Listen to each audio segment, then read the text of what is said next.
Mesdames et messieurs, bonsoir, ravi de vous retrouver et une nouvelle édition de Direct pour ce mardi 17 janvier 2023. L'édition d'aujourd'hui sera consacrée aux relations égypto-arabes.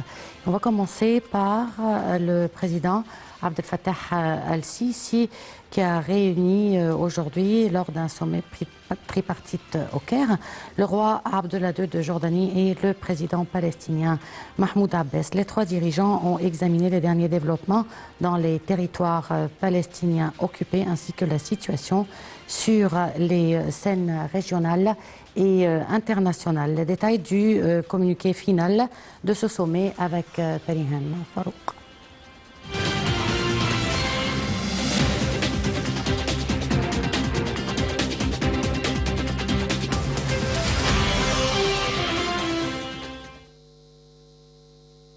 Un sommet tripartite a regroupé aujourd'hui au Caire le président Abdel Fattah el-Sisi, son homologue palestinien Mahmoud Abbas et le roi Abdullah II de Jordanie. Les trois dirigeants ont souligné lors de cette réunion l'importance de préserver les droits légitimes du peuple palestinien et de poursuivre les efforts conjoints en vue de réaliser la paix globale et équitable basée sur la solution à deux États. Le président el-Sisi et le roi jordanien ont réitéré leur soutien aux efforts déployés par le président palestinien Mahmoud Abbas dans ces circonstances critiques que traverse la cause palestinienne sur fond de défis régionaux et internationaux croissants. El-Sisi, Abdullah II et Abbas ont souligné aussi l'importance que la communauté internationale préserve les droits légitimes du peuple palestinien et de relancer des négociations sérieuses et effectives entre les deux parties palestiniennes et israéliennes. Ils ont mis en garde contre la poursuite de l'absence d'un horizon politique et les répercussions de cette situation sur la sécurité et la stabilité. Les trois dirigeants ont réitéré également l'importance de stopper toute mesure israélienne unilatérale illégitime qui entrave la concrétisation de la solution à deux États et la restauration de la paix, dont la colonisation, la destruction des maisons, la déportation, les incursions dans les villes palestiniennes et la violation de la ville sainte et ses lieux saints. Ils ont souligné l'importance de préserver le statut historique de Jérusalem et les lieux saints islamiques et chrétiens. Ils ont en outre mis l'accent sur l'importance de resserrer les rangs palestiniens.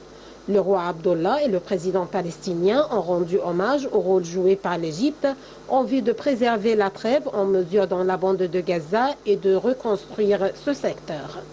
À cet égard, Abdullah et Abbas ont aussi réitéré l'appel aux bailleurs de fonds pour respecter leur engagement. Les trois dirigeants se sont mis d'accord pour poursuivre leurs consultations et leur coordination sur tous les niveaux en vue d'activer les efforts visant la reprise des négociations et la réactivation du processus de paix.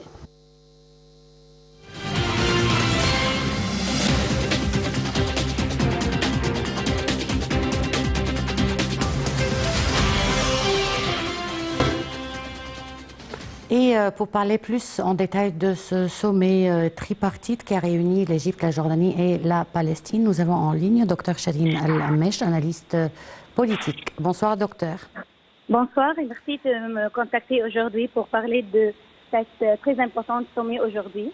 Le plaisir est à nous. Alors on voudrait savoir tout d'abord l'importance stratégique de ce sommet. Bon, bien sûr, elle a une grande importance parce qu'elle discute le plus important problème ou la cause très importante pour tout le monde arabe et islamique, c'est le problème et la cause palestinienne. Donc toujours le problème ou la cause palestinienne, elle est la première pour tous les Arabes, et surtout bien sûr l'Égypte et l'Arabie saoudite et aussi la Jordanie. Donc cette sommet, elle vient dans ce temps où il y a beaucoup de problèmes concernant la région arabe, des problèmes régionaux et internationaux. Donc, elle a une très grande importance et on devait bien sûr parler concernant ce qui s'est passé dans les jours passants, concernant les problèmes qui s'est passé dans le mosquée de Al-Aqsa. Donc, tout le monde arabe, on rejette bien sûr tous les problèmes qui s'est passé dans les jours précédents. Mmh. Et où en est-on avec le processus de paix israélo-palestinien? Donc toujours il y a ce problème qui on essaye de le réduire concernant les Arabes et on essaye toujours d'arriver concernant ce problème et avoir la solution des deux États. Ce qui est le problème de toujours et tous les présidents arabes essayent d'arriver à cette solution, mais toujours on a le problème et ça défi d'après le côté israélien. Oui, mais ce problème, cette solution à deux États, elle existe depuis des années et jusqu'à présent, aucun progrès n'a été réalisé dans ce sens. Exactement, parce que comme tout le monde connaît que Israël, elle a toujours le soutien de l'Amérique. L'Amérique et Israël, les deux pays, essayent toujours de changer le problème et de changer toujours la stratégie pour arriver, pour donner plus de droits pour Israël. Donc, avant, on parlait qu'on veut prendre la terre Palestine ou la terre de Palestine concernant la paix. Mais ce qui se passe aujourd'hui, que Israël et le monde et Amérique, ils ont changé cette stratégie pour être la paix concernant l'économie et la coopération. C'est pour ça qu'on a trouvé beaucoup de différences dans la stratégie entre Israël et les pays arabes. C'est devenu beaucoup de coopération économique. Et quand on connaît bien sûr ce qui s'est passé de coopération avec Bahreïn, avec tous les pays arabes, l'Arabie Saoudite, le Qatar. Donc la stratégie toujours change avec le changement de ce qui se passe dans les jours ou sur la scène politique. Donc c'est pour ça que les pays arabes toujours forcent et mettent en table la solution de deux États. Donc on va jamais s'arrêter de parler, essayer de résoudre ce problème parce que c'est la première cas pour tous les Arabes et ça va être toujours à la priorité concernant les cas et concernant les discussions des présidents et des royaumes arabes. Mais est-ce qu'on peut dire que les États-Unis ont toujours aujourd'hui le même poids dans la région et soutiennent Israël avec la même intensité qu'avant? Bon, bien sûr, la force des pays arabes vient de s'augmenter ces jours-ci. Vous connaissez bien ce que se passe concernant les problèmes des énergies. Et les pays arabes sont les grandes sources de l'énergie maintenant concernant le pétrole. Ce qu'on voit sur la scène internationale, il y a des problèmes d'énergie. Après, surtout la guerre entre la Russie et l'Ukraine. Donc, le poids des pays arabes et la politique et l'influence de la politique des pays arabes et les relations internationales nous a donné une force qu'on n'avait pas avant. Même si on a les mêmes sources d'énergie avant et aujourd'hui, mais après cette guerre, les pays arabes ont une influence plus grande sur la politique pour la scène internationale. Ben justement, comment le monde arabe va pouvoir profiter de cette occasion maintenant? Donc, bien sûr, on ne peut pas dire qu'on veut se profiter d'après les gens qui meurent, bien sûr. On essaye et on fait des prières pour que cette guerre se termine. Non, je parle, excusez-moi, docteur Chéline, je parle sur le plan économique. Ah, sur le plan économique, bien sûr. Donc, oui. Donc, sur le plan économique, je vois qu'il y a beaucoup de coopérations, beaucoup de sommets et il y a beaucoup de réunions entre les présidents arabes et les royaumes aussi arabes et les pays arabes pour faire des projets internationaux, pour faire des projets au niveau régional dans l'Égypte, à l'Arabie Saoudite, dans la Jordanie. On va se profiter de ça, de renforcer l'infrastructure des pays arabes, d'avoir beaucoup plus de projets internationaux et de projets régionaux dans la région pour faire beaucoup de nouveaux forces de travail. Donc, je pense qu'économiquement, les pays arabes sont les pays qui ont des pétroles, sont les pays qui qui sont plus stabilité maintenant, qui ont plus je peux dire, équilibre économique, même s'il y a l'inflation internationale, même s'il y a de crise économique internationale, mais les pays qui ont l'énergie et le pétrole, spécialement arabes dans ce cas, sont les pays qui ont plus d'équilibre et plus de force. Mhm. Et quelles ont été les questions les plus importantes qui ont été soulevées aujourd'hui entre les trois dirigeants? Bon, bien sûr, c'est qu'on vient de dire, c'est le problème ou le cas palestinien, et aussi, bien sûr, les défis qui confrontent tous les pays arabes, des trois pays, économiques et politiques, et bien sûr de sécurité. Donc, j'espère que ces conversations et cette sommet va essayer et donner la chance aux trois pays d'être un seul homme, de travailler les mains dans l'autre pour faire ou pour tenir une sécurité régionale et internationale. Mhm. Est-ce qu'on peut dire que le moment de la tenue de ce sommet a une certaine signification stratégique? Bon, bien sûr, parce que vous connaissez bien que on confronte des crises internationales économiques. Il y a des problèmes concernant la politique monétaire dans plusieurs pays.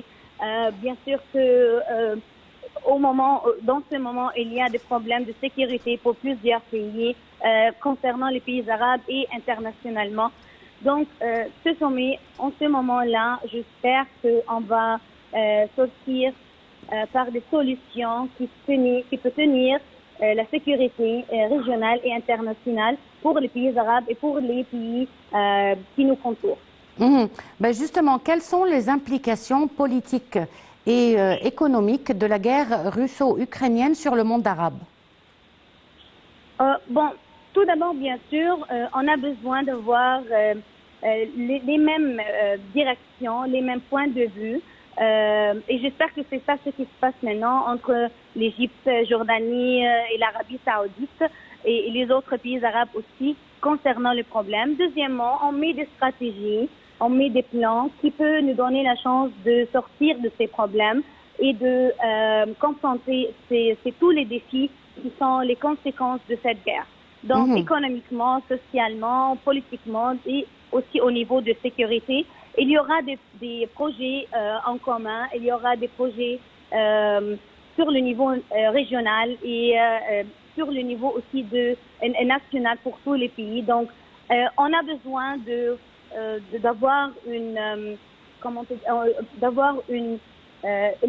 la paix régionale et paix internationale et de travailler ensemble concernant ces problèmes économiques, politiques et de sécurité aussi, d'après tous les pays ensemble, d'après les sommets, les conférences et les projets en commun pour tenir tous les défis et pour avoir des solutions pour ces problèmes économiques. Et d'après la tenue de ce sommet aujourd'hui, et bien entendu, toutes les données que vous avez données tout à l'heure, est-ce qu'on peut dire qu'on peut s'attendre à ne serait-ce qu'un petit progrès dans le processus de paix israélo-palestinien? Bon, bien sûr, on va retourner encore une fois pour le problème ou le cas palestinien. J'espère que les jours, d'après les conséquences que je viens de dire de la guerre entre la Russie et l'Ukraine, on va avoir plus d'influence. J'espère que les présidents arabes et les rois arabes vont faire plus de travail ensemble. On aura des plans qui peuvent influencer ce problème et toutes les conséquences de cette guerre. Et concernant le conflit russo-ukrainien, à quoi devrait-on s'attendre? Bon, j'espère bien sûr que ça va être qu'il y aura moins de problèmes entre les deux pays parce que à la fin, ce qui nous intéresse, c'est l'être humain, c'est l'humain, c'est les citoyens ukrainiens, c'est les citoyens internationaux. J'espère que ce problème va se terminer le plus tôt possible. Mais d'après ce qu'on voit, d'après les problèmes militaires qui se passent, je pense que ça va prendre un peu plus de temps. Ça ne se voit pas que ça va se terminer vite. ou faux, parce que d'après les militaires russes, d'après les étapes qu'il prend, je pense que ça va prendre plus de temps que ce qu'on a pensé de prendre. Donc, je pense que ça va durer un peu plus de temps. Et comment vit l'Europe cette guerre, surtout pendant l'hiver? On avait prévu des prévisions vraiment très pessimistes pour l'Europe. Donc, comment ça se passe? Bon, bien sûr, l'Europe, c'est le continent qui va avoir l'influence le plus, et bien sûr négativement, parce que il ne produit pas d'énergie, il seulement consommation de l'énergie là-bas, et il prend l'énergie des autres pays, spécialement de la Russie. Donc, c'est la place où les pays qui vont avoir beaucoup plus de problèmes que les autres pays. Il y a une crise dans les prix, bien sûr. Il y a plus de problèmes il y a des usines qui ne travaillent pas, des usines qui sont fermées parce que l'énergie, le prix d'énergie a augmenté et il n'y a pas d'énergie. Donc, la production de ces usines s'arrête. Et bien sûr, il y a inflation, il y a des problèmes monétaires, il y a crise économique. Donc, tout ça va affecter, bien sûr, les pays européens et ils vont se diriger plus concernant les pays arabes pour avoir de l'énergie. C'est ça ce qu'on voit maintenant, spécialement d'après le sommet qui a eu place à l'Arabie Saoudite où ils ont rencontré le président américain avec tous les présidents arabes et les rois arabes. Docteur Chérine El Hamesh, je vous remercie beaucoup pour cette intervention. Une petite pause et on se retrouve tout de suite après.